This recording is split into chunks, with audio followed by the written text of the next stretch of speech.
Hi hello வணக்கம், welcome to my kitchen. செடியெல்லாம் அன்றைக்கி முளைக்கி போட்டிருந்ததெல்லாம் முளை விட்டுருச்சான்னு எடுத்து பார்த்துட்ருந்தோம்.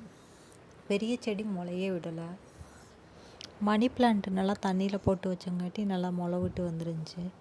அன்றைக்கி குட்டி குட்டியாக கட் பண்ணி போட்டு வச்சுருந்தோம்ல, அந்த ஒரு சின்ன பவுலில் அது நல்லா முளை விட்டு வந்திருக்கு. இது எப்படி வளர்க்கணுன்னு எனக்கு தெரியாது. இதுதான் ஃபஸ்ட் டைமாக நானே வளர்க்குறேன். ஆசையாக இருந்துச்சு கிச்சனில் வச்சு பார்க்கலான்னு. அதனால தான் நானும் வளர்க்குறேன். நிறையா செடி வைக்கணும்னு எனக்கும் ஆசையாக இருக்குது. பார்க்கலாம். இந்த வீடியோ வந்துட்டு புதன்கிழமை காலையில் எடுத்தது. பாப்பா ஸ்கூல் லஞ்சுக்கு வந்துட்டு எக் ரைஸ் தான் கொடுத்துட்டேன். சிம்பிளான எக் ரைஸ் தான். பாப்பாவுக்கு அப்படி செஞ்சால் தான் பிடிக்கும்.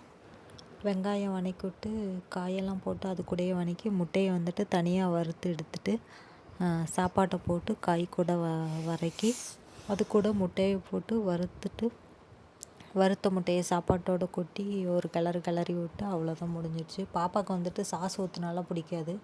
அதனால சிம்பிளாக செஞ்சு கொடுத்துறது. இந்த மாதிரி செஞ்சால் தான் அவளுக்கு பிடிக்கும். அவ்வளோதாங்க. இனி லஞ்ச் பேக்கில் எடுத்து வச்சு பாப்பாவை ஸ்கூலுக்கு தட்டி விடணும். இன்றைக்கி வந்துட்டு கிச்சன் ரேக்கெல்லாம் க்ளீன் பண்ணலான்ட்ருக்கேன். அந்த வேலை தான் இன்றைக்கி செய்யணும். கிச்சன் ரேக் வந்துட்டு ரொம்ப அழுக்காக இருக்குது. அதனால இன்றைக்கி அதை தான் க்ளீன் பண்ணணும். க்ளீன் பண்ணிவிட்டு ஸ்டோரேஜ் பண்ணி வைக்கணும்.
வேலையெல்லாம் முடிஞ்சிருச்சு.